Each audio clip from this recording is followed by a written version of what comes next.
안녕하세요. 네, 기도하고 찬양합시다. 참 주신 하나님 감사합니다. 이 시간 하나님을 찬양합니다. 하나님 찬양하는 입술에 권세 주시고 그 마음의 평안과 기쁨 허락해 주시옵소서. 하나님 홀로 영광 받아 주시옵소서. 감사드리며 살아계신 우리 구주 예수 그리스도 이름으로 기도하옵나이다. 아멘. 우리 이 시간에 살아계신 하나님을 진심으로 찬양했으면 좋겠습니다. 주는 평화 우리 찬양할게요.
염려를 다 맡기시고 기쁜 마음으로 늘 주님 찬양하고 섬기는 우리가 됐으면 좋겠습니다. 우리 이 시간에 마음속에 근심 있는 사람 우리 힘차게 찬양하겠습니다.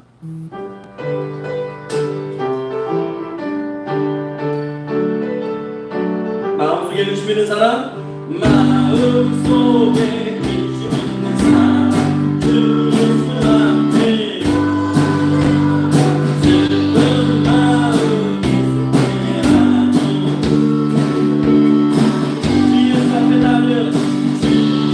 앞에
이렇게 다 하려면 됩니다.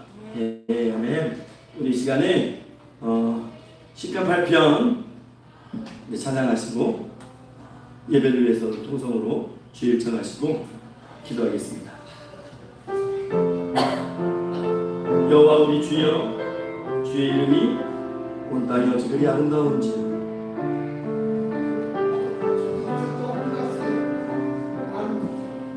여호와 우리 주여, 여호와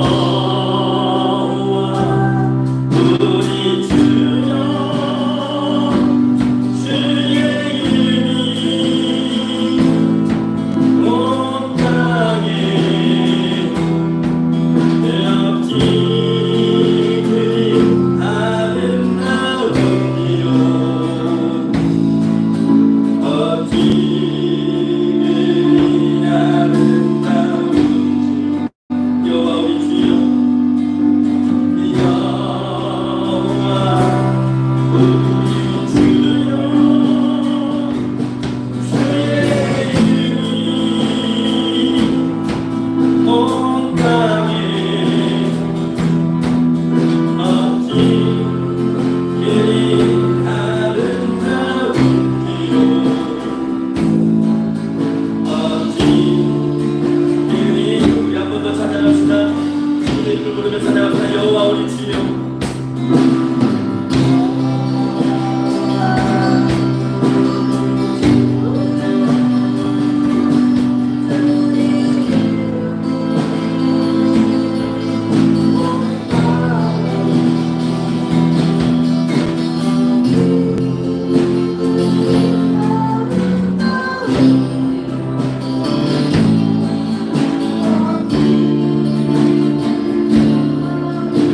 여호와 우리 주여, 주의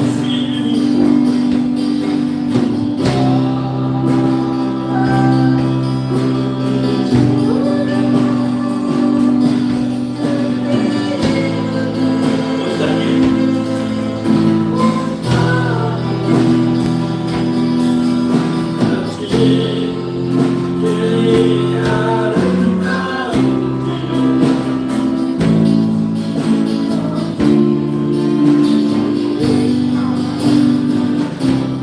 주의 손가락으로 지으시고 나도 주의 하늘과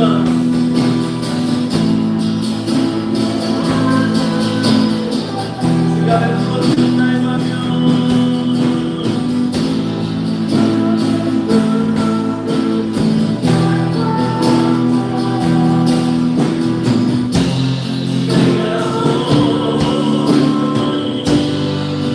하나님 무엇이 같대? 무엇이 같대? 주의 성전을 생각하시며 자가 무엇이 같대?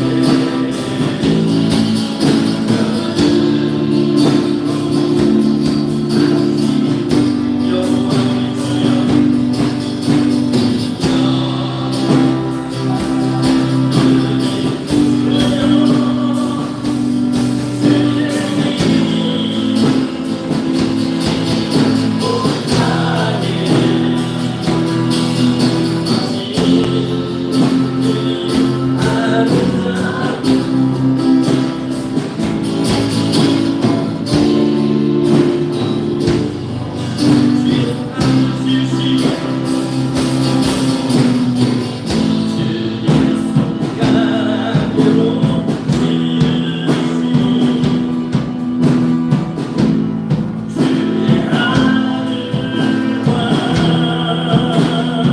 주가 베풀어주신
빛이요 나의 구원이시니 내가 누구를 두려워하리요. 여호와는 내 생명의 능력이시니 내가 누구를 무서워하리요. 악인들이 내 살을 먹으려고 내게로 왔으나 나의 대적들 나의 원수들인 그들은 실족하여 넘어졌도다. 군대가 나를 대적하여 진칠지라도 내 마음이 두렵지 아니하며 전쟁이 일어나 나를 치려 할지라도 나는 여전히 태연하리로다. 내가 여호와께 바라는 한 가지 일 그것을 구하리니 곧 내가 내 평생에 여호와의 집에 살면서 여호와의 이름 아름다움을 바라보며 그의 성전에서 사모하는 그것이라. 여호와께서 환난 날에 나를 그의 초막 속에 비밀히 지키시고 그의 장막 은밀한 곳에 나를 숨기시며 높은 바위 위에 두시리로다. 이제 내 머리가 나를 둘러싼 내 원수 위에 들리니 내가 그의 장막에서 즐거운 제사를 드리겠고 노래하며 여호와를 찬송하리로다. 아멘. 잠시 하나님 감사합니다. 거룩하고 복된 이 주일을 저희들에게 허락하셔서 저희가 이 시간 살아계신 하나님 앞에 나와서 하나님의 이름을 높이며 아버지 찬양하며 예배할 수 있는 은혜 주심을 감사합니다. 이 예배 가운데 함께 하시고 주님 축복하여 주시옵소서. 예배하는 모든 심령들의 마음이 아버지 성령의 불로 넘쳐나게 하시고 하나님 말씀에 귀가 들리게 하시고 하나님을 찬양하는 데에 아끼지 않고 목소리 높여 하나님을 찬양하는 귀하고 복된 예배 시간 되게 하옵소서. 하나님 이제 예배를 시작합니다. 마치는 시간까지 악한 마귀 사탄이 회방치 못하게 하시고 온전히 성삼위 하나님께서 주장하시고 홀로 영광 받아 주시옵소서. 감사드리며 살아계신 우리 주 예수 그리스도 이름으로 기도하옵나이다. 아멘.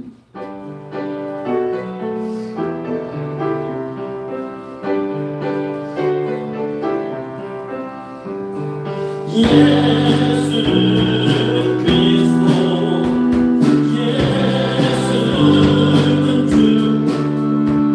하나님의 영으로 경배드리니 주전하신 주님 이름 앞에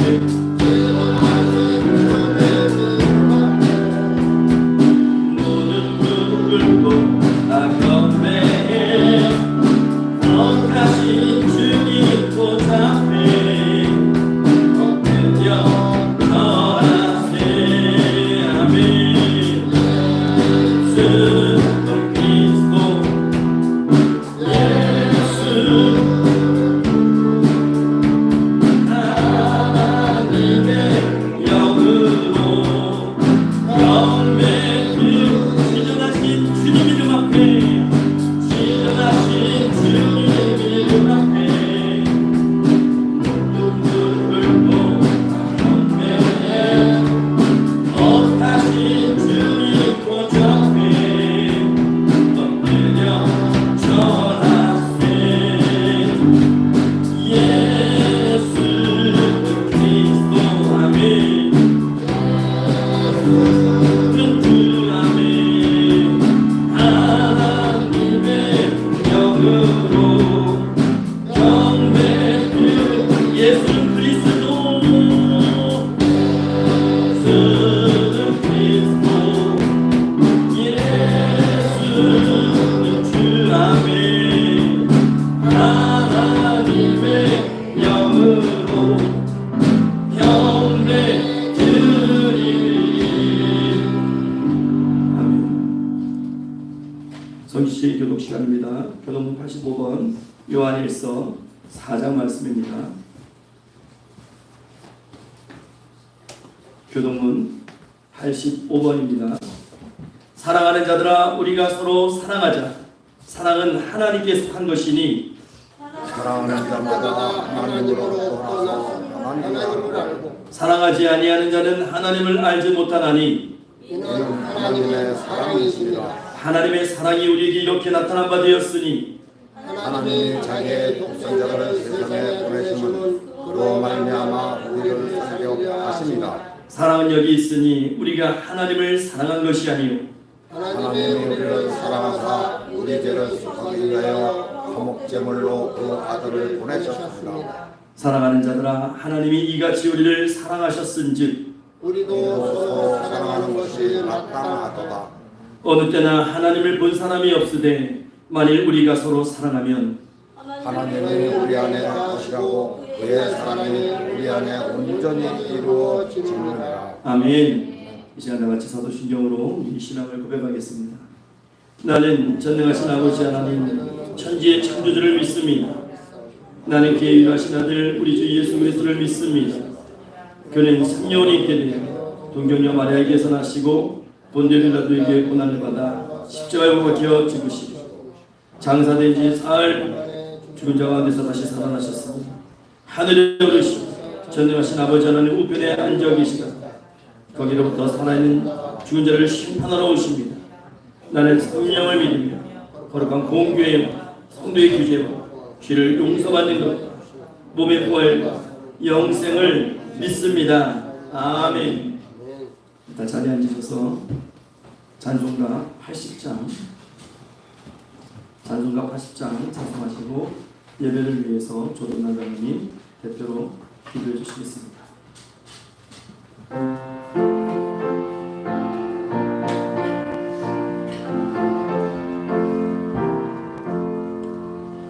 천지에 있는 이름 중 귀하고 높은 이름 주 나시기 전 지으신 구주의 이름 예수 주 앞에 내가 엎드려 그 이름 찬송함은 내 귀에 들린 말씀 중 귀하시니 예수 주 십자가에 달릴 때 명패에 쓴 대로 유대인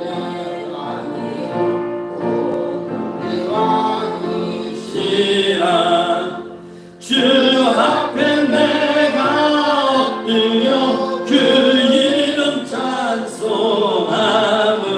내 귀에 들린 말씀 중 귀하시니 예수 지금도 살아 계셔서 언제나 하시는 일 같은 죄 유사 참 소망 주시도다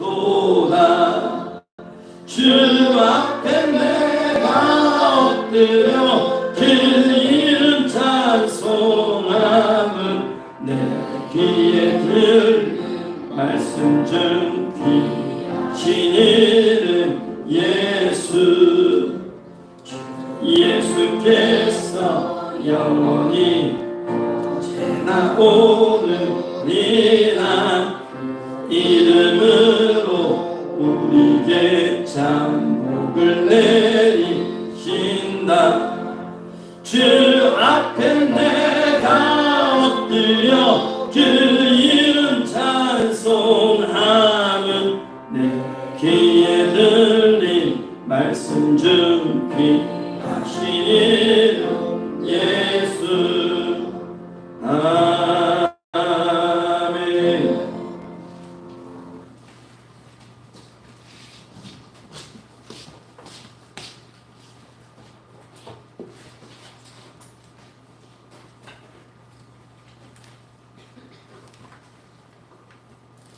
의인의 입은 지혜를 말하고 그 혀는 공의를 이루며 그 마음에는 하나님의 법이 있으니 그 걸음에 실족함이 없으리로다.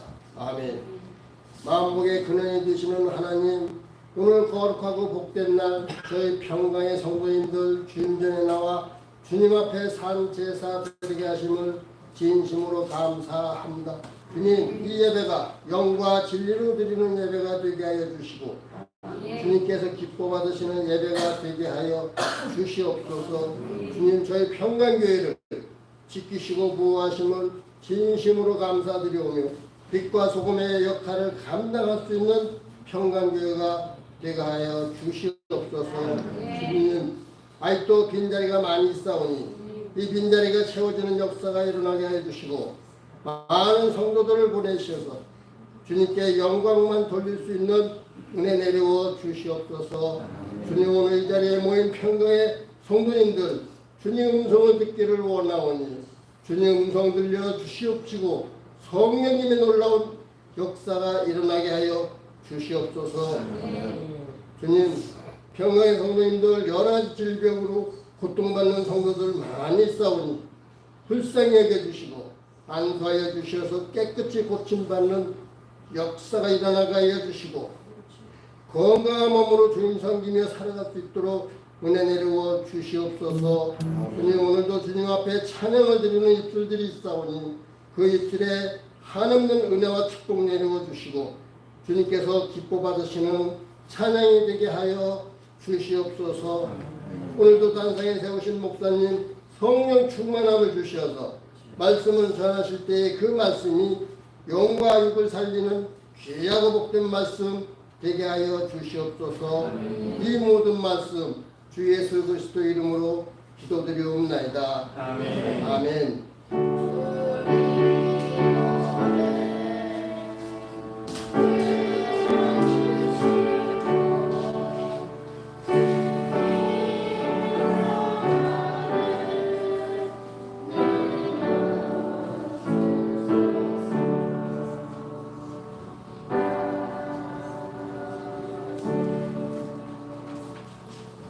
오늘 말씀은 로마서 1장 말씀입니다. 로마서 1장 18절부터 23절까지 말씀 보겠습니다.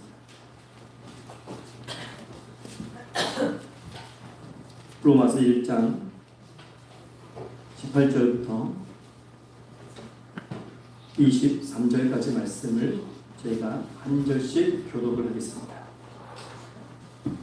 18절부터 23절까지 말씀입니다. 하나님의 진노가 불의로 진리를 막는 사람들의 모든 경건하지 않음과 불의에 대하여 하늘로부터 나타나나니 이는 하나님을 알만한 것이 그들 속에 보이라 하니 하나님께서 이를 그들에게 보이셨느니라. 창세로부터 그의 보이지 아니하는 것들 곧 그의 영원하신 능력과 신성이 그가 만드신 만물에 분명히 보여 알려졌나니 그러므로 그들이 핑계하지 못할지니라. 하나님을 알되 하나님을 영원하게도 아니하며 감사하지도 아니하고 오히려 그 생각이 허망하여지며 미련한 마음이 어두워졌나니 스스로 지혜 있다나 어리석게 되어 썩어지지 않느냐는 하나님의 영광을 썩은 사람과 새와 짐승과의 기어다니는 동물과의 우상으로 바꾸었느니라. 아멘. 이 시간 에베네서 찬양단 찬양 있겠습니다.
시간 유비전 청년 특별 찬양 드리겠습니다.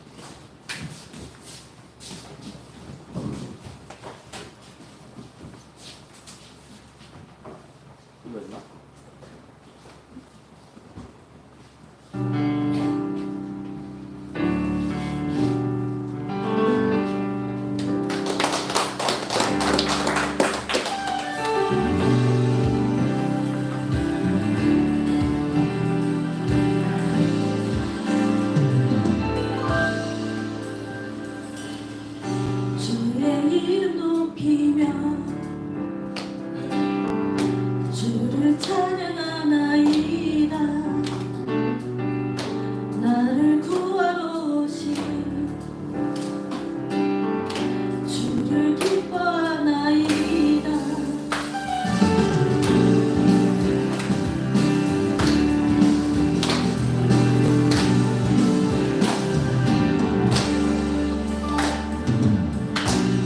주의 이름 높이며 주를 찬양하나이다. 나를 구하러 오신 주를 기뻐하나이다.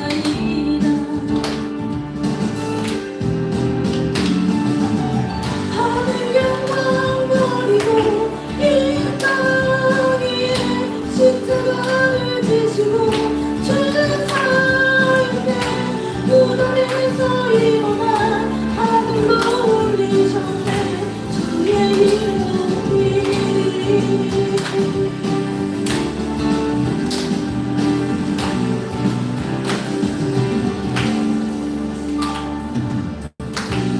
주의 이름 높이며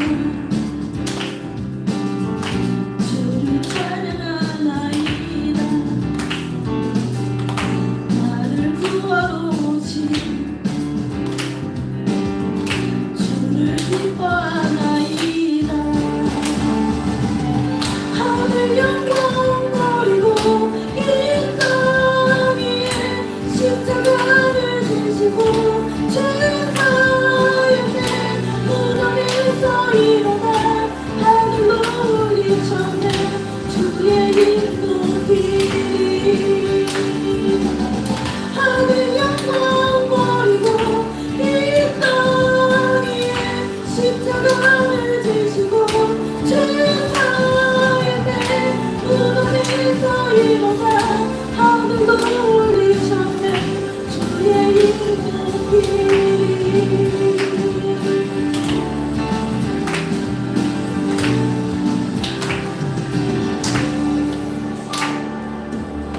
하늘 영광 버리고 이 땅 위에 십자가를 지시고 죄 사용해 무덤에서 일어나 하늘로 올리셨네. 주의 이름 높이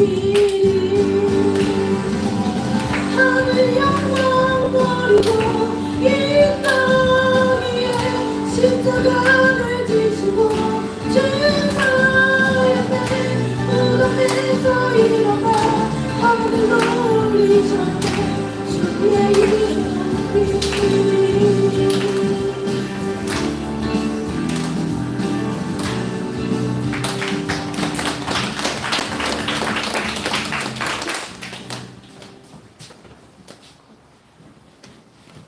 우리 다 같이 기도하겠습니다.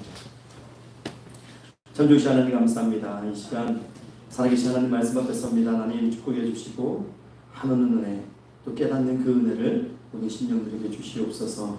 감사드리며 살아계신 우리 구주 예수 그리스도 이름으로 기도하옵나이다. 아멘. 할렐루야. 이 시간 하나님께서 찾으시는 예배자 되시기를 주의 이름으로 축원합니다. 오늘 로마서 1장을 가지고 우리가 지금 계속해서 복음에 대해서 말씀을 하고 있는데요. 오늘 네 번째 시간입니다. 제목이 우리 한번 읽어볼까요? 하나님의 진노입니다. 하나님의 진노. 모든 어떤 책이든 간에 그 앞에 서문이나 앞에 글들을 보게 되면 그 책의 모든 내용들이 다 요약되어 있어요. 그래서 그 책이 무엇을 이야기하려고 하는지를 볼 수 있는데, 그래서 로마서 1장이 우리에게 로마서의 전체 내용을 우리에게 알려주는 그런 역할을 하고 있습니다. 우리가 지난 주일 로마서에서 아주 가장 중요한 주제가 되는 말씀을 묵상했지요.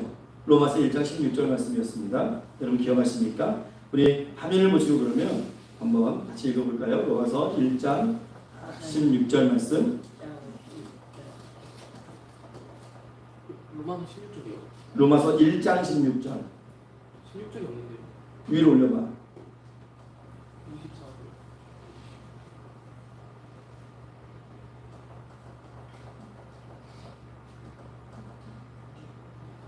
없어 말씀? 18절. 18절부터 나와요. 그럼 우리 16절 말씀을 성경을 갖고 계신 분들은 크게 한번 같이 읽어볼까요? 1장 16절 말씀 시작. 내가 복음을 부끄러워하지 아니하노니 이 복음은 모든 믿는 자에게 구원을 주시는 하나님의 능력이 됩니다. 먼저는 유대인에게요, 그리고 헬라인에게요. 이게 로마서의 굉장히 핵심이었어요. 그래서 이 말씀을 대화식으로 우리가 한번 정리해보면 이렇게 얘기할 수 있어요. 누군가 바울에게 이렇게 질문합니다. 바울이 먼저 외치겠죠. 나는 복음을 부끄러워하지 않는다. 그러니까 어떤 사람이 질문합니다. 왜 당신은 복음을 부끄러워하지 않습니까? 바울이 대답하죠. 왜냐하면 복음은 모든 믿는 자들에게 구원을 주시는 하나님의 능력이 되기 때문에 나는 복음을 절대로 부끄러워하지 않는다. 그러니까 질문자가 또 이렇게 질문할 수 있어요. 어떻게 그게 가능합니까? 어떻게 복음이 인간에게 구원을 주는 하나님의 능력이 될 수 있습니까? 근데 사도 바울이 다시 말씀을 통해서 얘기한다면 이렇게 얘기하겠죠. 복음에는 하나님의 의가 나타나서 믿음으로 믿음에 이르게 하는 능력이 있기 때문이다. 다시 말하면 죄인들도 복음을 믿으면 이제 의롭게 되는 축복을 하나님이 만들어 놓으셨다. 그래서 하나님의 의에는 인간이 의롭게 되는 놀라운 방법이 숨겨져 있는데 그게 사람 힘으로 되는 것이 아니다. 그 질문자가 다시 질문하겠죠. 왜 죄인들을 의롭게 하는 것이 꼭 필요합니까? 왜 죄인들이 의롭게 돼야 됩니까? 왜 죄인들이 용서받아야 되는 겁니까? 거기에 대한 말씀이 대답이 오늘 말씀이에요. 하나님의 무서운 진노가 하늘로부터 임하기 때문이다. 죄 문제를 해결하지 않으면 하나님의 무서운 진노, 심판 그것이 기다리고 있다. 이게 지금 사도 바울의 이야기입니다. 사람은 죄악 중에 출생하고 죄 가운데 살다가 그렇게 소멸되어가는 존재일지도 모르겠어요. 창세기 1장에서도 이미 사람이라고 하는 존재, 인간은 하나님 앞에 불순종한 그 범죄를 저지르지 않습니까? 죄의 속성, 죄의 속성 하면 저는 떠오르는 그 기사가 있어요. 예전에 이명박 정부 시절에 있었던 일인데 여러분 8월 15일 얼마 안 남았는데 8월 15일이 되면 정부에서 8.15 특사로 대통령이 사면해주는 그런 제도가 있죠. 근데 이명박 대통령 때는 8월 15일 8.15 특사로 26만 5천 명 도로교통법 위반자 26만 5천 명을 26만 7천 명이죠. 특별 사면해줬어요. 대부분이 그들 다 음주운전 적발자들입니다. 그래서 음주운전하다가 면허가 취소되고 또 뭐 구류가 되고 아니면은 벌금을 내고 그런 사람들 26만 7천 명을 그냥 그거 없던 걸로 해줄게. 왜냐면 그 중에 이제 생계 때문에 운전을 해야 되는 사람들이 많으니까 이명박 대통령이 그렇게 했어요. 그래서 하루아침에 26만 7천 명이 면허증을 가지고 다시 운전할 수 있는 사람이 됐습니다. 그런데 참 재밌는 게 8월 15일 특사를 해서 내보냈잖아요. 다 복구시켜 줬잖아요. 근데 8월 15일부터 9월 15일까지 한 달 사이에요. 643명이 음주운전으로 또 잡혔어요. 용서해 줬는데 또 잡혔어요. 근데 되게 웃긴 게 8월 15일 날 이명박 대통령이 특사로 그 많은 사람들을 용서해 줬는데 당일날 17명이 음주운전으로 다시 입건했어요. 죄의 속성은 어쩔 수 없는 거예요. 뭐 운전을 못해서 생계를 잘 꾸리지 못하고 위협을 받다가 아 이제 면허 정지가 풀렸대, 나 운전할 수 있대, 약간 좀 기쁜 마음에 그랬다라는 사람들의 이제 핑계가 대부분인데, 그러면 차라리 케이크 하나 사갖고 가서 가족끼리 나눠 먹으면 얼마나 좋아요. 근데 그놈의 술을 먹고 또 핸들을 가는 겁니다. 이게 인간의 죄의 속성을 보여주는 한 단편의 모습입니다. 우리가 죄 지으면 안 돼, 죄는 멀리 해야 돼, 죄와 떨어져야 돼, 이렇게 생각하지만 인간은 자꾸 죄 속에 끌려가요. 나도 모르는 사이에 습관적으로 죄 속에 끌려갑니다. 여러분 돼지 키우는 분들이 이런 얘기를 해요. 그 돼지 키우는 사람들이 이제 돼지를 잡을 때에 도살장에 안 들어가려고 하는 돼지들이 있대요. 그런 돼지도 어떻게 끌고 가냐면 앞에다 콩을 이렇게 던져놓으면요, 그냥 밑바닥만 보고 계속 들어가서 이제 죽는다는 거죠. 도살장까지 간다는 거예요. 저 그 얘기를 들을 때 그런 생각했어요. 나에게 있어서 콩은 무엇일까? 내가 해당되는 내 인생에서의 콩은 무엇일까? 돼지는 그 콩 따라가서 그 콩 먹다가 죽거든요. 우리에게 유혹이 되는 그 콩이 무엇일까? 물질이 될 수도 있고, 인간의 쾌락이 될 수도 있고, 아니면 술이 될 수도 있고, 아니면 재물이 될 수도 있어요. 또 다른 무엇이 될 수도 있습니다. 그래서 사도 바울은 이 로마 교회에게 복음의 필요성을 열심히 역설하는 거예요. 내가 가능하면 내가 너희에게 가서 복음 전하기를 원하노라. 계속해서 선포하고 있는 것이죠. 근데 오늘 말씀은 인간에게 왜 복음이 필요한지, 인간의 적나라한 실체를 그대로 오픈시켜서 이야기하고 있어요. 죄로 얼룩진 인간의 참상, 하나님의 복음이 필요하다는 거예요. 그 복음을 들어야 될 인간의 참상과 실체를 오늘 사도 바울이 공개하고 있는 겁니다. 여러분, 병원이 왜 존재해야 됩니까? 병이 있어서 존재하는 거예요. 그렇죠? 병이 있고 환자가 있으니까 병원이 존재하는 거죠.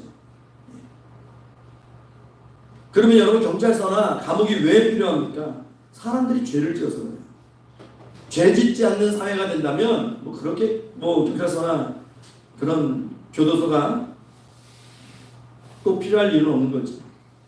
그러면 우리에게 이런 좀 영혼의 문제를 질문하셔야 돼요. 자기 스스로에게. 복음이 왜 필요한지, 내게 복음이 왜 필요한지. 여러분, 죄 때문에 복음이 필요한 겁니다.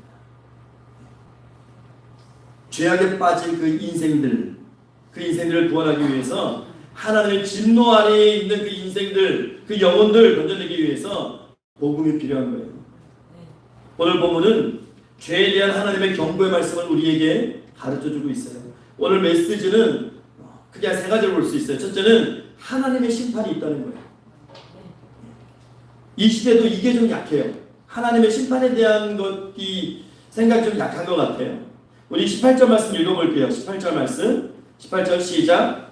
하나님의 진노가 불의로 진리를 막는 사람들의 모든 경건하지 않음과 불의에 대하여 하늘로부터 나타나는, 상당히 두려운 말씀이 여기 있어요. 하나님의 진노가 불의함을 진리를 막는데요.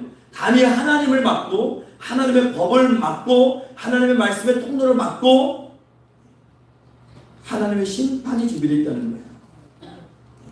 근데 여러분, 우리가 쉽게 생각하면, 우리가 진노의 하나님, 이 시대는 그 하나님의 심판을 많이 이야기하지 않아요. 그래서 좀 하고 생각할 수 있어요. 하나님은 늘 사랑의 하나님이고, 늘 인자하신 하나님이고, 늘 긍휼하신 하나님이고, 늘 용서해 주시는 하나님인데, 진노의 하나님, 심판하시는 하나님, 이게 쉽게 떠오르지 않을 수도 있어요. 하나님은 사랑의 하나님 맞습니다. 하지만 동시에 심판하시는 하나님이에요. 진노의 하나님이십니다. 하나님의 심판이 없다면, 늘 하나님은 용서만 해주시는 분이라면 누가 진리 안에 행하고 머물겠습니까? 그냥 뭘 해도 하나님 다 용서해 주실 텐데, 뭘 해도 나 그냥 해방될 텐데. 하나님의 그 진노하심이 없다면 누가 정직하게 살려고 노력할까요? 그냥 이 땅에서 사회적인 법만 요리 피하고 저리 피하고 하면서 살아가는 것이죠. 이 땅에 심판도 있지만 우리가 더 무서워해야 되는 것은 천국의 심판이 우리를 기다리고 있다는 거예요. 여러분, 하나님의 진노가 무엇일까요? 하나님의 진노, 죄를 용납하지 못하시는 하나님의 거룩한 성품 때문에 나타나는 죄에 대한 반응이에요. 하나님이 죄에 대해서 반응하신다고요. 무엇으로? 진노하심으로. 우리가 이거를 잊고 살면 너무 쉽게 죄를 지을 수 있어요. 하나님은 죄를 용납하지 않으십니다. 여러분 꼭 기억하셔야 돼요. 그래서 인간이 범죄하기 때문에 하나님은 늘 진노의 그 준비가 있으신 거예요. 구약 성경에 출애굽기에 보면요, 여러분, 제사장이라고 예외 없어요. 몸을 정결하게 해야 되고, 그렇지 않으면 그대로 하나님의 직결심판이 이루어지는 거죠. 이 시대도 마찬가지예요. 목사도 예외 아닙니다. 30년 이상 신앙생활 했다고 해서 예외 아니에요. 3대째 신앙의 가정이라서 예외 없습니다. 죄에 대한 하나님의 반응, 죄를 용납하시지 못하시는 하나님의 거룩한 성품이 진노하심으로 나타나는 거죠. 그리고 하나님의 진노는 자기 자녀를 징계하시는 하나님의 사랑의 일면이에요. 한 면이에요. 이게. 우리가 자녀를 너무너무 사랑하는데 자녀가 잘못할 때 여러분 어떻게 하십니까? 보통 자녀가 잘못할 때 설득만 합니까? 아니면 호소만 합니까? 이러면 안 돼. 부모라면 꾸지람할 때도 있고 책망도 해야 될 때도 있지만 매를 들어서 징계할 때도 분명히 있는 거예요. 근데 이 사회가 참 이상하게 돌아가는 것이죠.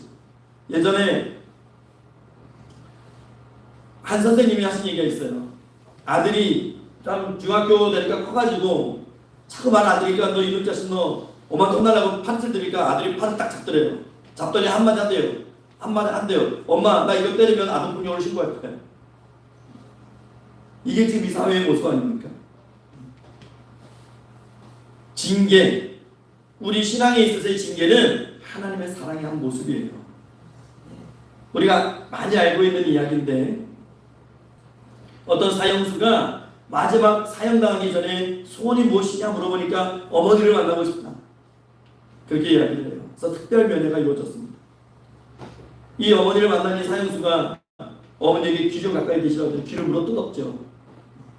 그 이유는 이 사형수가 초등학교 1학년 때부터 국민학교 1학년 때부터 남의 집 가서 친구 거 아무 물건이 훔쳐오면 돈을 훔쳐오고 물건을 훔쳐오고 먹을 걸 훔쳐오면 어머니가 꾸지람을 해야 되는데 그렇게 하진 않고 그냥 좋은 거 가져왔다고 칭찬만 해주는 거예요. 그러니까 이 아이가 계속해서 그게 습관이 돼가지고 결국 사형수가 됐다는 것이죠. 여러분, 하나님은 사랑하시는 자를 징계하시는 분인 것을 꼭 기억하시기 바랍니다. 그리고 우리는 이 시대를 살아가면서 자녀가 우상이 되면 안 돼요. 자녀가 우상이 되면 안 돼요. 하나님이 주신 사랑스러운 그 자녀가 하나님의 우상이 되면 하나님 그걸 기뻐하시겠냐고요. 우리가 사랑하는 자녀를 사랑하는 것과 우상화되는 것은 구별을 좀 해야 돼요. 이것이 창세기에 나오는 아브라함 그 이야기에서 우리가 볼 수 있는데 100세 때 아들을 얻잖아요, 아브라함이.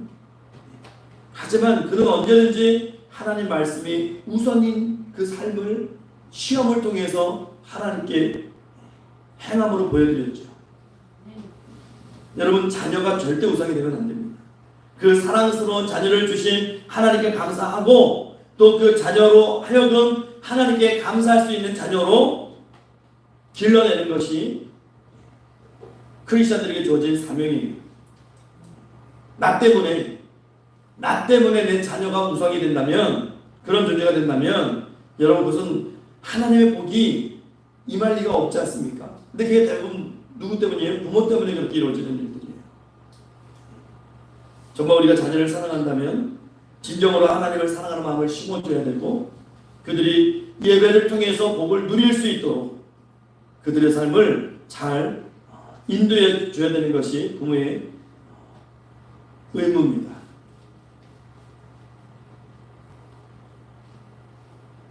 아버지가 그 사랑하는 아들을 징계하는 것 같이 하나님이 그 사랑하는 자를 책망하시고 징계하시는 거죠. 그래서 여러분 성경에 보면 하나님이 어느 민족을 제일 많이 징계하시지 아세요? 바로 이스라엘 민족이에요.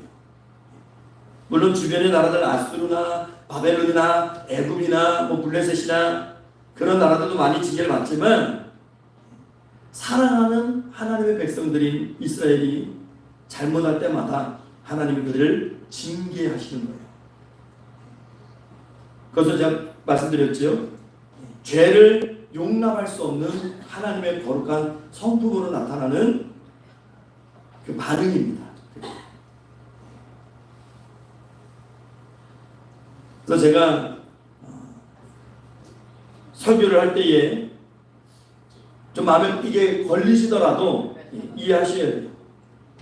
우리가 늘 좋은 소리, 늘 귀에 간지러운 소리, 또 칭찬만 들을 수는 없는 거 아닙니까? 그래서 이 잘못에 대해서는 징계를 들을 수 있는 사람이 진정한 하나님의 사랑을 아는 사람이에요. 하나님은 사랑하는 자를 징계하십니다. 꼭 기억하세요. 하나님 왜 나한테만 이래요? 그렇게 하지 마시고 하나님 나를 사랑하시는 거예요. 우리 주위에 보면 야, 저 사람은 예수도 안 믿어, 교회도 안 다녀, 죄도 잘 짓는 것 같아, 사기도 치는 것 같아, 그런데 나쁜 짓은 다 도맡아서 하는 것 같은데 왜 하나님의 가만 놔두시지? 왜 하나님의 징계도 없고 진노도 없고 심판도 없지? 돈만 잘 벌고 피둥피둥 살만 찌고 오히려 장수하는 것 같아. 여러분 그것을 가지고 부러워하지 마십시오. 성경 말씀 보면 자기의 진노를 쌓아가고 있는 거예요. 진노를 쌓는 거예요. 지금 하나님의 진노를 자기 인생에 쌓고 있는 거예요. 마치 물을 너무 많이 가다 놓으면 이 댐이 견디지 못하고 무너져 내리고 홍수가 나는 것처럼 하나님의 진노가 계속 그 사람의 그 인생에 쌓이는 겁니다. 그렇게 되면 어느 한순간 그에게 이 하나님의 진노가 임하게 되는 것이죠. 그래서 하나님의 징계가 있다면 오히려 감사하셔야 돼요. 나를 사랑하시는구나. 하나님이 나를 놓지 않으시는구나. 여러분 한번 생각해보세요. 우리가 옆집 아이가 좀 잘못한다고 야, 너 그러면 안 돼, 이렇게 충고할 수 있지만 그 아이 데려다가 막 때릴 수 있어요? 안 되잖아요. 남의 집 아이기 때문에 안 돼요. 하나님도 마찬가지예요. 그냥 버려두는 거예요. 우리 24절 말씀 한번 읽어볼게요. 24절 말씀 한번 읽겠습니다. 시작. 그러므로 하나님께서 그들을 마음의 정욕대로 더러움에 내버려 두사 그들의 몸을 서로 욕되게 하게 하셨으니. 아멘. 24절 말씀 보면 그냥 하나님이 내버려 두신 거예요. 내버려 두신 거예요. 사랑하지 않기 때문에 그냥 정욕대로 내버려 두시는 거예요. 그러니까 하나님이 내버리시니까 어떻게 돼요? 자꾸 죄만 짓게 되는 것이죠. 그래서 하나님께서는 오늘 24절 말씀 보면 더러움에 내버려 두셨다. 더러움에 버려두신 거예요. 이것을 유기라고 이야기해요. 유기. 버려놓은 거예요. 그냥 방치해놓고 포기해버린 겁니다. 특별히 오늘 우리 성경에 보니까 18절 말씀에 하나님의 진노가 불의로 진리를 막는 사람들의 모든 경건하지 않음과 불의에 대하여 하늘로부터 나타났다고 말씀하고 있어요. 경건하지 않다는 것, 이것은 종교적인 죄입니다. 이것이 하나님을 향해서 지은 죄이지요. 그래서 우리가 10계명을 보면요, 1계명부터 4계명까지가 종교적인 죄거든요. 하나님을 예배하지 않는 죄, 하나님의 명령을 어긴 죄, 이게 10계명의 1에서 4계명까지의 죄예요. 경건하지 않은 것. 여러분 이것을 영어로 보면 간리스입니다. 간리스. 하나님이 없는 그런 사람들이 짓는 죄가 종교적인 죄죠. 또 인간관계 속에서 짓는 죄들을 불의라고 얘기해요. 불의. 그래서 우리가 꼭 기억하셔야 되는 거, 여러분, 하나님의 심판이 있습니다. 꼭 있습니다. 그래서 우리는 복음을 받아들여야 되고 또 복음을 전해야 되는 겁니다. 두 번째, 오늘 본문이 우리에게 경고하는 것, 핑계할 수 없다는 것이죠. 핑계가 안 돼요. 우리 19절부터 20절까지 말씀 한번 읽어볼까요? 19절에서 20절까지 시작. 하나님을 알라는 것이 그들 속에 보입니다. 하나님께서 이를 그들에게 주셨느니라. 창세기부터 보이지 아니하는 것들 곧 그의 영원하신 능력과 신성이 그가 만드신 만물에 분명히 보여 알려졌나니 그러므로 그들이 핑계하지 못할지니라. 하나님을 알만한 것들이 그들 속에 다 나타나 있다는 거예요. 그래서 핑계하지 못한다는 거예요. 사람은 늘 코너에 몰리면 변명하게 돼 있어요. 코너에 몰리면 그냥 인정하면 되는데 사람의 본성이 그래요. 본성이 자꾸 이유를 만들어내고 핑계를 만들어내고. 또 오늘 말씀에 핑계치 못한다. 무엇을 핑계하지 못한다는 걸까요? 하나님이 없다는 것이요. 그들이 하나님의 심판대 앞에 섰을 때에 하나님이 네가 왜 범죄했느냐 라고 호통을 치실 때 우리는 하나님이 계실 줄 몰랐습니다 라고 핑계할 수 없다는 거예요. 우리가 살아가는 모든 만물을 통해서 하나님이 자기의 신존재 증명을 스스로 하고 계신다는 것이죠. 그렇기 때문에 하나님이 없다라고 핑계할 수 없다는 거예요. 떠오르는 태양을 보면서 또 이 저녁에 뜨는 이 달과 별을 보면서 어떻게 이것이 자연스럽게 우연히 만들어졌다고 얘기할 수 있겠습니까? 그거는요, 초등학생 붙잡아 놓고 물어봐도요, 정확히 그 아이들이 얘기하지 못하지만 너 정말 이게 자연스럽게 생겨났다고 생각해? 라고 물어보면 그렇지 않다라고 얘기해요. 만든 사람이 분명히 있다는 거죠. 핑계하지 못한다는 거예요. 우리의 신체 구조를 보십시오. 그냥 이 사람 한 명이 얼마나 별거 아닌 것처럼 보이잖아요. 그런데 하나님이 만드신 이 사람의 신체를 보면 정맥과 동맥과 모세혈관을 다 뜯어내가지고 연결해서 하게 되면 키 커봐야 1m, 한 92m 정도 되는데 그 사람의 정맥, 동맥, 모세혈관 다 뜯어내가지고 쫙 연결을 붙이면 지구를 2바퀴 반에서 3바퀴를 돈대요. 그게 우리 몸 안에 있는 거예요. 이게 어떻게 우연히 생겨나는 겁니까? 여러분, 제가 마시는 물을 마시는 컵 이거요, 오늘 제가 여기 와보니까 그냥 우연히 생겨났어요. 여러분 믿으세요? 이 컵이 우연히 생겨났다는 게? 어제 저녁에는 없었는데 갑자기 하루아침에 이 컵이 생겨났어요. 누가 만들었으니까, 누가 갖다 놨으니까 있는 거죠. 그냥 저절로 생겨났다? 말이 안 되는데 이것을 왜 자연에다가는 그렇게 당연시하게 이야기를 하는지 모르겠어요. 제가 쓰는 이 마이크도 누가 만들었으니까 있는 거예요. 여러분, 우주 만물 속에 하나님께서 그분의 흔적을 남기셨어요. 그것을 우리가 뭐라고 얘기하냐면 자연계시라고 해요. 자연계시. 신학적으로는 자연을 통해서도 얼마든지 하나님을 바라볼 수 있고 하나님의 존재를 느낄 수 있어요. 근데 사람들이 그렇게 하지 않는 이유는 무엇일까요? 하나님을 인정하고 싶지 않은 거예요. 왜? 그래야 죄를 마음 편하게 짓거든요. 하나님 믿으면 하지 말라는 게 너무 많아요. 그러니까 죄 짓는 데는 양심이 꺼리낌이 생겨요.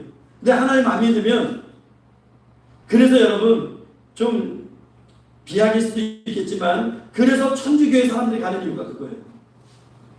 기독교는 술, 담배, 제사 못하게 해. 요즘은 제사 문화가 좀 많이 약해졌지만 20-30년 전만 해도 제사 문화가 강했잖아요. 예수 안 믿는데 가서 절을 안 할 수도 없고, 내가 예수 믿는데 또 좀 애매하기도 하고 그렇다고 나에게 그것을 지킬 만한 믿음은 없고, 그러니까 어떻게 합니까? 천주교 가면 거기도 하나님 이야기하고 예수님 이야기하는데 거기는 제사도 지내도 되고 술도 먹어도 되고 담배도 펴도 된대. 그래? 근데도 지옥 안 간대? 거기도 십자가잖아. 그래? 야, 그럼 편한 데 가자. 편한 데.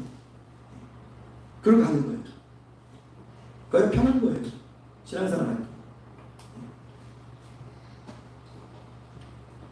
사람은요, 하나님을 다 알아요. 자연을 봐도 다 찾을 수 있어요. 어느 중이 겨울에 막 길을 가다가 겨울을 건너는데 꾸지작하고 이게 얼음이 깨지면서 한 발이 쑥 빠지니까 자기도 모르게 하나님 살려주세요 했다는 것처럼 인간은 기본적으로 하나님을 찾게 돼 있어요. 기본적으로. 우리가 죄를 통해서 하나님의 형상이 우리 안에 녹슬어 버렸지만 그래도 하나님을 찾는 마음이 다 있다는 거예요. 하나님을 부인할 수가 없는 겁니다. 여러분, 죄 중에 가장 큰 죄가 뭘까요? 하나님이 없다고 하는 것이죠. 하나님이 없다는 거예요. 그걸 무신론이라고 해요. 무신론. 이게 큰 죄입니다. 하나님 없어. 이것만큼 큰 죄가 없어요. 하나님을 인정하지 않는 것, 하나님이요 절대 용서하지 않습니다. 사람들이요 하나님이 계신 것을 막연하게라도 알아요. 그런데 하나님이 없다고 믿고 싶은 거예요. 그냥 그 마음속에. 하나님이 계신다면 자기 지옥 가야 되잖아요. 하나님도 안 믿고 교회도 안 나가는데 심판이 있대요. 그러니까 그게 싫은 거예요. 여러분 한번 대답해 보세요. 여러분 자녀가 부모에게 할 수 있는 가장 큰 죄가 무엇일까요? 1번 부모님께 용돈을 드리지 않는다. 2번 부모님께 대든다. 3번 아버지가 우리 아버지가 아니라고 우긴다. 몇 번이 제일 불효막심한 죄예요? 3번이죠. 예. 나를 있게 하신 분이 내 아버지가 아니라고 인정하지 않는 거예요. 때로는 어려우면 부모님께도 용돈 못 드릴 수 있죠. 예. 가서 드려야 되죠. 드려야 되는 게 맞는 거죠. 그리고 되들어서도 안 되죠. 하지만 다 나쁘지만 그래도 아버지가 내 아버지가 아니라고 우기고 대드는 거, 이건 말이 안 되는 것이죠. 아버지를 부인하는 것은 자식된 도리가 아니에요. 그러면 제가 신앙적으로 한번 질문해 볼 테니까 맞춰보세요. 또 하나님께 대해서 우리 인간이 지을 수 있는 가장 큰 죄가 뭘까요? 1번 헌금을 드리지 않는다. 2번 말씀을 지키지 않는다. 3번 하나님이 없다고 주장한다. 뭐가 제일 큰 죄예요? 예, 하나님이 없다고 주장하는 거죠. 물론 하나님께 헌금도 드려야 돼요. 하나님의 말씀 지켜야 됩니다. 하지만 무신론, 하나님이 없다고 하는 것, 하나님의 존재를 부정하는 것, 그게 가장 큰 죄죠. 옛날에 어떤 사람이 마을 사람들을 광장에 모아놓고 하나님께 욕을 했어요. 그리고 사람들이 이야기합니다. 여러분, 하나님은 없습니다. 만약에 하나님이 계신다면 내가 지금부터 하나님을 욕할 테니까 하나님이 5분 안에 나를 죽이시면 하나님 계신 겁니다. 그 사람이 5분 동안 정말 신랄하게 하나님을 욕을 했어요. 있는 돈 없는 욕 끌어다 쓰고 저주하고 5분 뒤에 이 사람은 어떻게 됐을까요? 죽었을까요? 안 죽었을까요? 안 죽었어요. 근데 그것을 지켜보던 그 마을의 한 사람이 신앙 깊은 사람이 나와서 이렇게 얘기를 합니다. 이 사람은 5분 지나고 나서 막 득이양양하죠. 거봐요, 하나님 없다니까요. 하나님이 있으면 나를 이렇게 가만 놔두겠습니까? 그런데 신앙 좋은 사람이 딱 나와서 하는 얘기가, 나는 당신의 말에 동의할 수 없어. 내가 경험하는 하나님은 내가 잘못할 때마다 즉시 나를 징계하셨습니다. 그런데 당신이 이렇게 5분 동안 하나님을 욕하고 저주하고 그럼에도 불구하고 하나님이 당신을 징계하지 않은 것은 당신은 하나님으로부터 버림받은 사람이기 때문입니다. 하나님은 당신을 자녀로 여기지 않기 때문이요. 이게 유기예요. 유기. 가장 무서운 벌입니다. 이게 하나님이 뭔 죄를 줘도 가만 놔둬요. 왜냐하면 너는 지옥 갈 인생이니까. 너는 그렇게 살다가 지옥 가. 이게 유기예요. 이것만큼 두려운 죄가 없는 거예요. 그래서 다윗이 범죄한 후에 뭐라고 얘기해요? 나를 떠나지 마옵소서. 그게 유기거든요. 하나님 날 버리지 마세요. 내가 정말 죽을 죄 졌는데 나에게 깨끗한 마음, 정직한 마음을 줘서 하나님 앞에 정직하게 살게 하시고, 내가 죄를 졌을 때도 정직하게 회개하게 하시고 나를 버리지 말아 주십시오. 이게 다윗의 고백이었어요. 이게 버려둔 유기입니다. 유기. 우리가 죄를 짓고 하나님 앞에 범죄했는데 내 삶에 징계가 없는 것 같다? 여러분, 빨리 회개하면서 간구해야 돼요. 하나님 저를 징계해 주세요.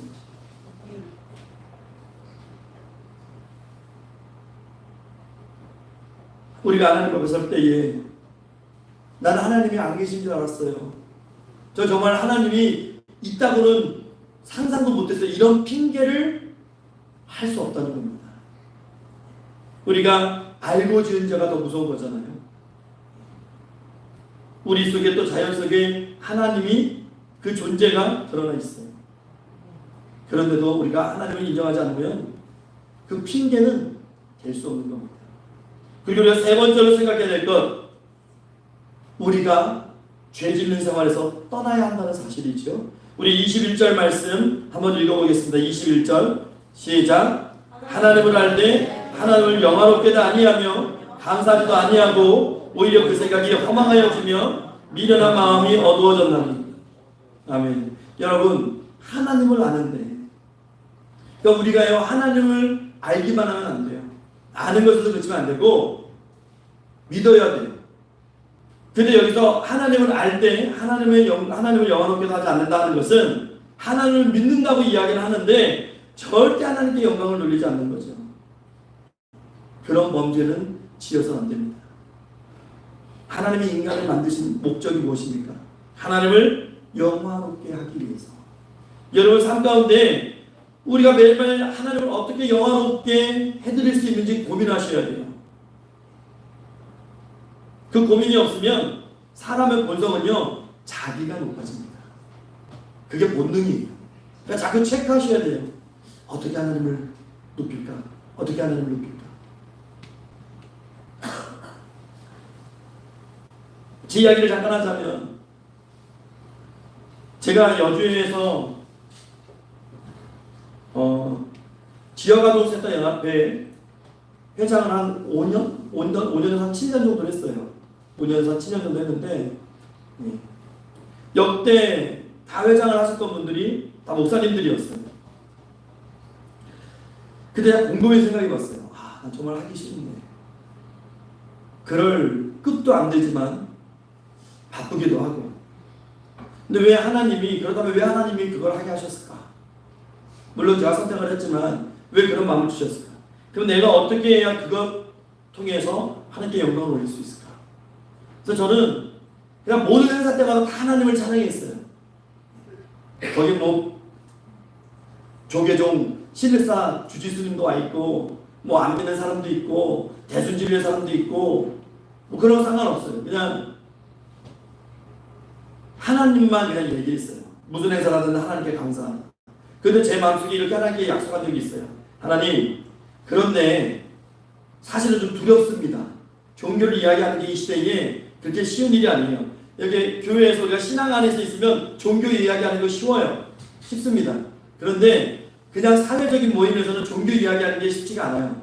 그래서 저는 뭐라고 얘기했냐면 하나님께, 하나님, 만약에 제가 하나님의 이름을 영광을 선포할 때에 누군가가 그러면 안 됩니다. 왜 그럽니까? 라는 그런 이야기가 나온다면 그때까지만 제가 하는 걸로 알겠습니다. 그게 이제 작년 5월이었어요. 작년 5월에 그런 일이 일어났어요. 그날도 5월 5일날 어린이날 행사를 하기 위해서 이제 그때는 비가 많이 와서 여주 용마체육관에서 했을 때예요. 거기서 이제 딱 앞에서 회장의 인사말이 있어야 되는데, 그날도 올라가서 제일 먼저 한 게 먼저 이런 귀한 행사를 할 수 있도록 허락하신 하나님께 감사를 드립니다. 이렇게 얘기했더니 앞에 있는 시청 관계자가, 좀 급이 높은 관계자가 여성가족과 가장에게 툭 치면서, 당당히 보이잖아요. 툭 치면서 하는 얘기가, 여기서 하나님이 왜 나와? 하는 거예요. 이거 어린이날 행사인데 하나님이 왜 나와?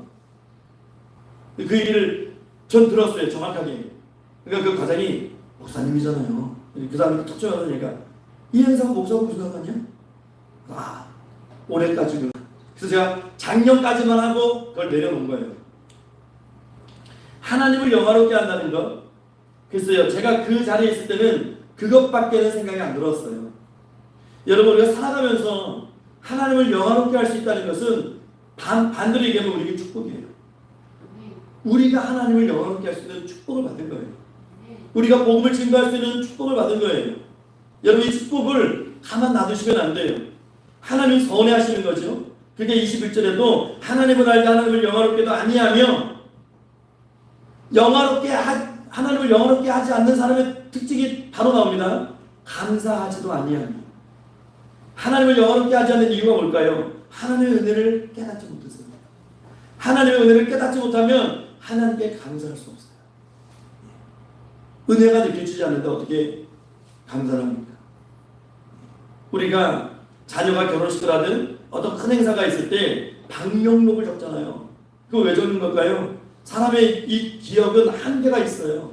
누가 10년, 20년 지난 행사에 나를 축하해주고 격려해주러 왔지 기억은 남질 않아요. 하여튼 방명록을 남겨놓은 이유는 그걸 보면서 이 사람 참 나한테 이렇게 했구나. 감사해야 하고 고마워하고 또 그 사람이 무슨 행사가 있으면 내가 가서 그 자리를 축하해주고 사람과의 관계를 그렇게 하는데 여러분 하나님이 내게 주신 은혜 기록하고 계십니까? 몇 년, 몇 월, 며칠 하나님이 내 기도에 이렇게 응답해 주셨다. 하나님이 내 삶을 이렇게 축복해 주셨다. 여러분 우리가 살아오면서 그런 많은 은혜를 겪었음에도 불구하고 다 잊어버리고 사는 거예요. 그러니까 감사가 없는 거죠. 그냥 내가 잘한 것 같고 내 주위에 뺏기는 사람이 나를 도와줘서 그렇게 된 것 같고 여러분 우리가 하나님을 가장 영화롭게 하는 일 그것은 예배를 통해서 나타날 수 있어요. 왜냐하면 하나님이 우리를 통해서 가장 받으시고자 하는 것이 예배입니다. 예배입니다. 어떤 사람은 그래요. 나는 하나님의 존재를 믿는데 교회는 가기 싫어.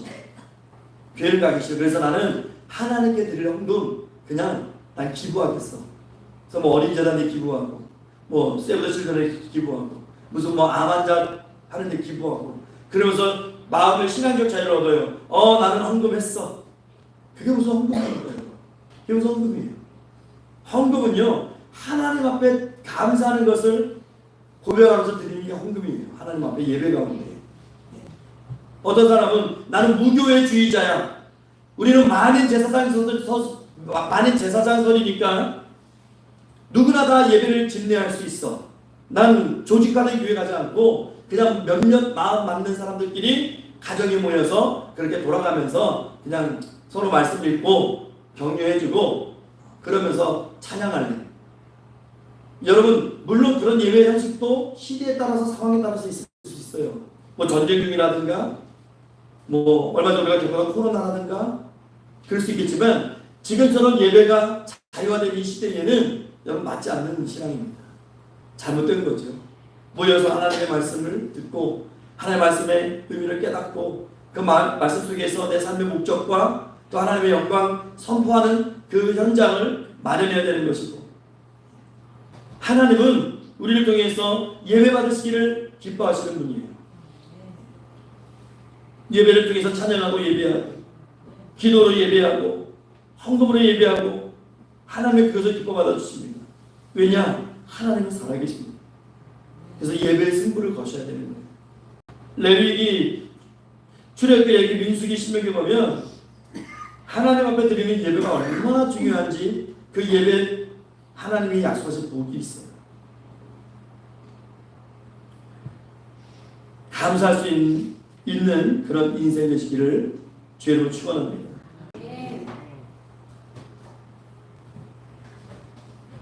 또 그 뒤로 말씀 보면 오히려 그 생각이 허망해진다 이런 표현이 있어요. 또 미련한 마음으로 어두워졌다 이런 말씀이 있어요. 여러분 생각이 허망해진다는 뜻은 뭐냐면 내 생각이 혼란 중에 있다는 거예요. 혼동에 빠져 있다는 거예요. 바른 가치관도 잃어버리고 바른 신앙도 잃어버리고 무엇이 옳은지 무엇이 그른지를 분별할 수 없다는 거예요. 이것을 성경은 뭐라고 얘기합니까? 지혜롭지 못하다고 얘기합니다. 그래서 나 하나 살리기 위해서 남을 짓누르는 사람이 있어요. 나 팔자 고쳐보자고 남에게 피해를 입히고 남의 아이를 유기에다가 돈 좀 받아보려고 그게 다 생각이 허망해지는 거예요. 혼동에 빠진 거예요. 무엇이 선과 악인지 구별을 못하는 거예요. 그런 인생에는 진리의 빛이 없습니다. 또 미련한 마음이 어두워졌다고 돼 있어요. 어두워졌다는 건 깜깜한 거죠. 깜깜하면 분별이 안 돼요. 분별이. 더럽고 추한 생각이 내 마음에 가득 담겨져서 내 마음을 지배하게 되면 하나님의 말씀의 빛이 사라집니다. 우리 23절 말씀 한번 읽어볼게요. 23절 시작.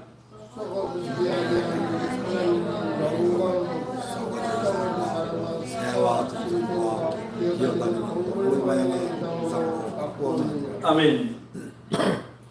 개역 성경에 보면 이 말씀을 어떻게 해석하냐면요, 썩어질 사람과 금수와 버러지 형상의 우상으로 바꾸었느니라 이렇게 얘기합니다. 새와 짐승을 금수라고 하죠. 금수. 기어다니는 동물이 버러지입니다. 기어다니는 것들이 다 버러지예요.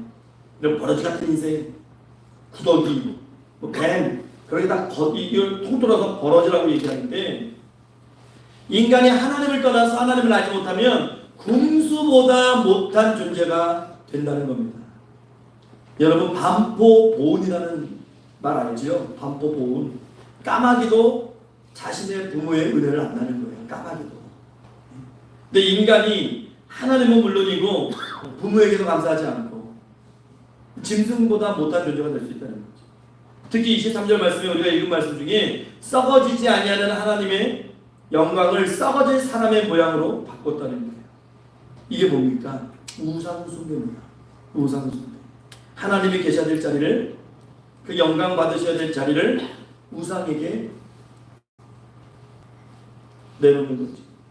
어떤 사람은 또 자기를 우상으로 믿어요. 자기 자신을 믿어요. 자기 힘을 믿고 지식을 믿고 자신의 돈을 믿고 건강을 믿고 권력을 믿어요.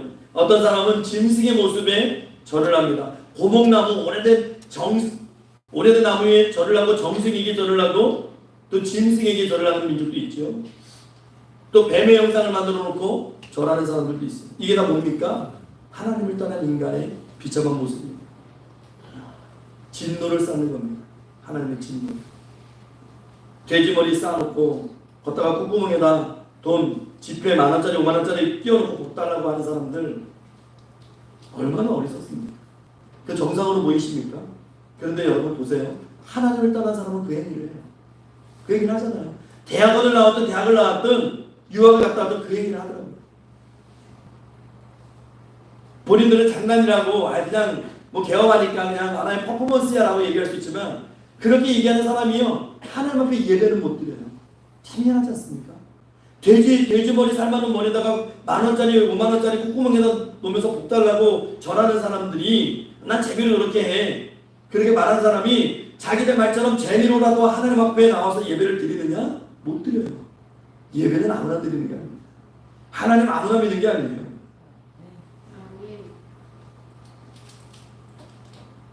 우리가 하나님 앞에 나 죄 안 지었다고, 나 하나님이 계시지 몰랐다고 이제는 핑계할 수가 없어요. 숨길 수가 없습니다. 내 주변에 죄를 짓는데도 징계가 없는, 하나님의 심판이 없는 사람이 혹시 있습니까? 그는요, 하나님의 진노를 쌓고 있는 거예요. 언젠가 정말 두려운 일이 벌어지는 거죠. 우리 로마서 2장 5절 말씀 화면 보고 한번 읽어볼게요. 로마서 2장 5절 시작. 다만 내 고집과 회개하지 아니하는 마음을 따라 진노의 날, 곧 하나님의 의로우신 심판이 나타나는 그날에 임할 진노를 내게 쌓는다. 회개치 아니하는 마음, 고집스러운 마음입니다. 결국 진노를 쌓아가는 것이죠. 하나님 앞에 분명히 서게 될 것이고 그 심판을 피할 수 없는 겁니다. 핑계댈 수도 없습니다. 그런 우리는 그럼 어떻게 해야 됩니까? 어떻게 해야 됩니까? 빨리 깨닫고 회개하고 돌아와야 돼요. 그 은혜가 필요한 거예요. 그래서 복음의 능력이 우리에게 필요하다고 사도 바울이 강하게 이야기하는 겁니다. 로마서 5장 9절 말씀 한번 읽어볼게요. 로마서 5장 9절 시작. 그러면 이제 우리가 그의 피로 말미암아 의롭다 하심을 받았으니 더욱 그로 말미암아 진노하심에서 구원을 받을 것이니 아멘. 이게 복음의 능력입니다. 구원을 선언하고 있잖아요. 우리가 내 힘으로 절대 할 수 없는 그 구원을 선포하고 있잖아요. 나의 어떤 지식 때문이 아니고 그의 피로 말미암아 의롭다 하심을 받았으니 이 신칭이 아닙니까? 죄로 인해서 죽을 수밖에 없는 인생들이고 하나님의 진노 피할 수 없는 인생들인데, 예수님의 십자가 앞에 나온다면, 예수님을 구주로 영접만 하면 그 진노에서 면제될 수 있다는 이 기쁜 소식, 복음을 선언하고 있는 것입니다. 이게 로마서 1장에서 우리가 발견하는 복음의 진리입니다. 여러분, 그렇다면 우리도 이 바울의 심정을 가지고 내가 내 주위 사람들에게 십자가의 이야기를 꺼내지 않더라도 내 마음속에 하나님의 사랑이 넘친다면 여러분 그 사랑을 전하셔야 돼요. 그리고 그들에게 베푸시고 그들에게 나누시고 그들의 허물을 덮어주시고 그들을 위로하시고 격려하시면 됩니다. 우리의 그런 마음과 행동과 말 한마디에 그들이 하나님을 볼 수 있는 거예요. 우리가 따뜻한 그 주님의 사랑을 내 주에 믿지 않는 불신자들에게 또 하나님을 알지 못하는 내 가족과 친지들과 또 이웃들에게 이 복음 하나님의 정말 넘쳐 흐르는 이 사랑을 그들에게 증거하는 저와 여러분의 입술, 믿음의 입술이 될 수 있기를 부활하신 우리 구주 예수 그리스도의 이름으로 축원합니다. 기도하겠습니다. 하나님 감사합니다. 하나님 이 복음의 진실을 아버지 우리에게 주셨습니다. 깨닫게 하셨습니다.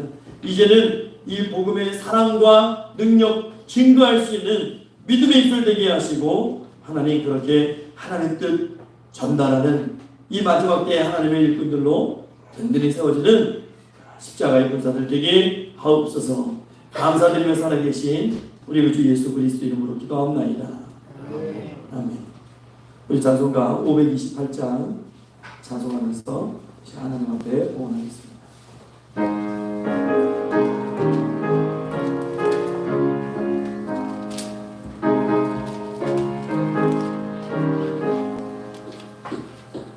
예수가 우리를 부르는 소리 금성 부드러워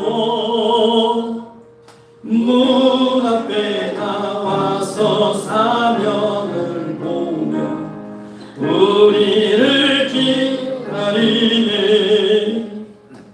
오라 오라 방황치 말고 오라. 죄 있는 자들아 이리로 주 예수 앞에 오라. 간절히 오라고 부르실 때에 우리는 지체하랴. 주님의 은혜를 왜 아니 받고 못 들은 채 하려나. 오라 오라 방황치 말고 오라. 죄 있는 자들아 이리로 주 예수 앞에 오라. 세월이 살같이 빠르게 지나 쾌락이 끝이 나고 사망의 그늘이 너와 내 앞에 돌리며 가리우네. 오라 오라 방황치 말고 오라. 죄 있는 자들아 이리로 주 예수 앞에 오라. 우리를 위하여 예비해 두신 영원한 집이 있어.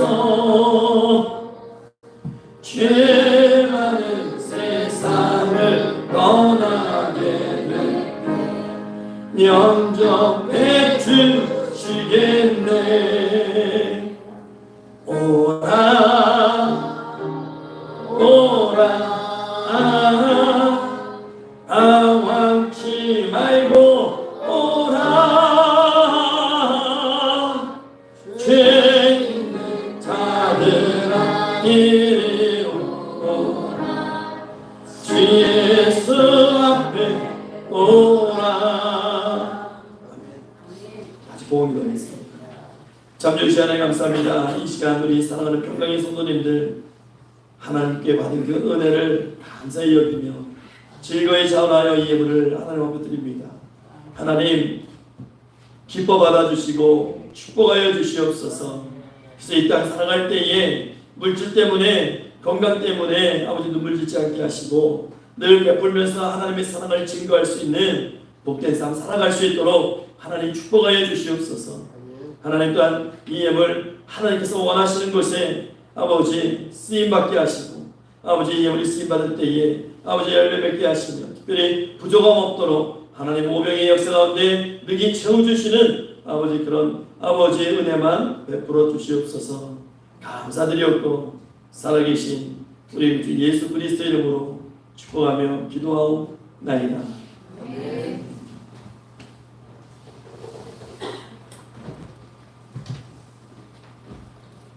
이 시간 성도의 교제 시간입니다. 우리 서로 인사 나누시기 바랍니다. 예, 반갑습니다. 주님을 사랑합니다. 예, 축복합니다. 예, 우리 주보 뒷면 교회 소식 광고 참조하시기 바랍니다. 2024년 표어 우리 한번 읽어보겠습니다. 시작. 교회를 든든히 세우는 한 해. 여러분 교회를 든든히 세우는 한 해 되시길 바라고 하나님 중심 말씀 중심 교회 중심의 신앙생활 하시기 바랍니다. 올해 교회 목표를 위해서 기도하며 전도하는 교인들 되시기 바랍니다. 노인복지시설을 위해서 함께 기도해 주시고 오늘이 6월 마지막 날입니다. 전도로 하나님 나라를 확장하고 교회를 도움시키는 능력의 6월 되시기 바랍니다. 다음 주에는 맥주 감사 주일입니다. 감사함으로 하나님께 찬송과 영광을 올려드리시기 바랍니다. 다음 주 맥주 감사 주일로 섬기겠습니다. 주일학교 여론성경학교가 7월 26일, 27일, 28일까지인데 금토 주일 이렇게 있습니다. 위에서 기도해 주시고 학생부 청년부의 부흥과 교회 재정 위해서 기도하시기 바랍니다. 또 조은의 청년 7월 8일부터 23일까지 인도네시아 선교가 있고 조현 전도사는 8월 1일부터 7일까지 오늘의 교회를 통해서 또 태국에 아울리지 사역이 있습니다. 위에서 기도해 주시기 바랍니다. 한중 집사님, 안치사사님 위에서 기도해 주시되 특별히 그 장남 한성태 집사님 건강 회복을 위해서 기도해 주시고 만한 찬양팀 평강시험화장학기에 동참해 주시고 성경 읽기, 쓰기, 암송에 모두 참여해 주시기 바랍니다. 그리고 전하수 집사님은 주중에 혈압 당뇨 때문에 병원에 입원하셨다가 어제 퇴원하셨다고 소식을 전해주셨는데 오늘 건강이 안 좋아서 못 나오실 것 같고요. 최연순 집사님은 아직 세종병원에 입원해 계십니다. 몸에 염증 수치가 높고 또 이게 갈비뼈 골절로 아직 계시는데 여러분 위해서 늘 기도해 주시고 특별히 이 시간에 우리 성도들을 위해서 기도하는 시간인데 우리 최연수사님, 전하사님 위해서 특별히 여러분 뜨겁게 내 사랑하는 가족 위해서 기도하듯이 뜨거운 마음으로 기도해 주시기 바랍니다. 우리 다 같이 주의 일정하시고 우리 기도하겠습니다. 주여 하나님 감사합니다. 하나님 아버지 안에서 아버지 평강교회 교회 모두를 올라가시고 아버지 하나님 우리 또 저 앞에 지체로 올라가신 아버지 전하사님 아버지 전율하도록 올라가셨습니다. 아버지 하나님 회복되지 아니하므로 아버지 시간이 참까지 못했으면 하나님 아버지 온전히 회복되는 놀라운 은혜와 역사가 있게 하시고 아버지 하나님 아버지 또 당뇨의 수치가 아버지의 정상화될 수 있도록 축복해 주시옵소서. 아버지 최연수사님 아버지 그 본전을 이루어지게 하시고 아버지 하시고 하나님 아버지 본전에 참되서 강건한 아버지 하시고 아버지 그 몸의 수치 아버지 염증 수도 내려주셔서 아버지 하나님 주님 아버지 어지럽고도 격시하게 하시고 말 그려주시는 하나님께 우리가 예배할 수 있는 아버지 최연수사님 주님 축복해 주시옵소서. 아버지 순종이 말씀을 예비하도록 하시고 이렇게 하게 하시고 아버지 하나님 또한 아버지 안치사님 아버지 목데이스거리 데이스크 아버지 또 어깨 또 아버지 완전히 깨끗하게 회복될 수 있도록 하나님 치료받은 일이 함께 해주시고 아버지 축복해 주시옵소서. 더 강한 육체를 수용할 수 있도록 축복해 주시고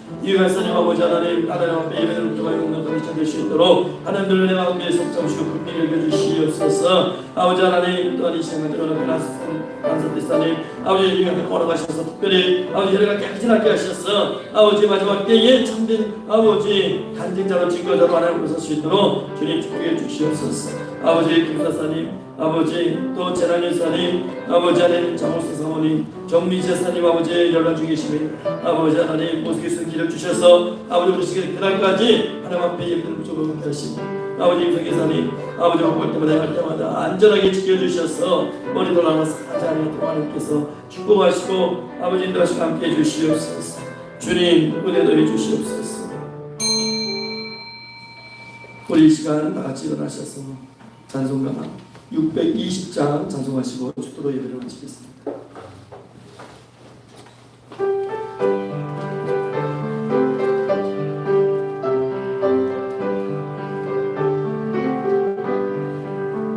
여기에 모인 우리 주의 은총 받는 자여 아멘. 주께서 이 자리에 함께 계신 아무라면 언제나 주님만을 찬양하며 따라가리니 시험을 할 때로 함께 계신 오너라 이 믿음 더욱 굳세라 주가 지켜주신다. 어두운 밤에도 주의 밝은 빛을 도하여 주신다. 주님이 뜻하시니 헤아리기 언제나 주뜻하는 내가 있은 아노람의 사랑과 말씀들이 나를 더욱 살게 하니 때로는 넘어져도 채웃음 인도람의 이 믿음 더욱 굳세라. 주가 지켜주신다. 어두운 밤에도 주의 밝은 빛 인도하여 주신다. 우리를 사랑하여 주며 주께서 뜻하신 바 우리 통일 펼치신 밤에 고통과 슬픔 중에 더욱 주님 의지하오니 어려움 이겨내고 주님 더욱 찬양하라. 아멘. 이 믿음 더욱 굳세라. 주가 지켜주신다. 어두운 밤에도 주의 밝은 빛 인도하여 주신다. 아멘. 축도하겠습니다. 지금은 우리 주 예수 그리스도의 십자가의 살아계신 하나님 아버지의 말로 다 할 수 없는 측량할 수 없는 그 크신 사랑하심과 성령 하나님의 내주 충만 역사 위로하시니 거룩하고 복된 주일날 하나님 나와 겸손히 예수님 이제 믿음의 입술 복음의 증거자로 살기를 다시 한번 소망하는 고개 숙인 평강의 모든 성도들 머리 위에 그들의 가정과 권속들 위에 또 이 시간 함께 예배하는 모든 심령들 특별히 아이들과 학생들과 청년들 위해 그리고 이 교회 위에 이제로부터 영원 무궁토록 항상 함께 있을지어다. 아멘.